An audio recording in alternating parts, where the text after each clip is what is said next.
খাবার দাবার নিয়ে এক্সপেরিমেন্ট করতে আমার বেশ ভালোই লাগে, তাই সেদিন বাড়িতে একটা এক্সপেরিমেন্ট করেছিলাম খাবার নিয়ে, সেটা হচ্ছে চিকেন পোলাও। তো সেদিন বাড়িতে যথারীতি চিকেন হয়েছিল, বাট আমি ভাবলাম একটু অন্য কিছু কেননা ট্রাই করা যায়।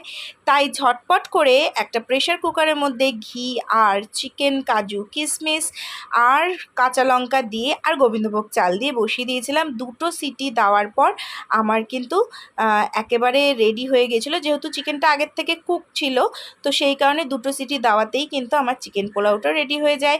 এই রেসিপিটা যদি তোমরা চাও অবশ্যই তোমাদের সঙ্গে শেয়ার করব।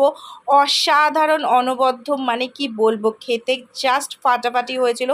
আমার তো খুবই ভালো লেগেছিল। তো অবশ্যই তোমাদের সঙ্গে রেসিপিটা শেয়ার করব। আর যদি তোমাদের এই ভিডিওটা ভালো লাগে কি করবে, একটু লাইক করে দাও, আমার চ্যানেলটাকে সাবস্ক্রাইব করো। সবাই খুব ভালো থেকো। দেখা হচ্ছে নেক্সট ডে নতুন ধামাকাদার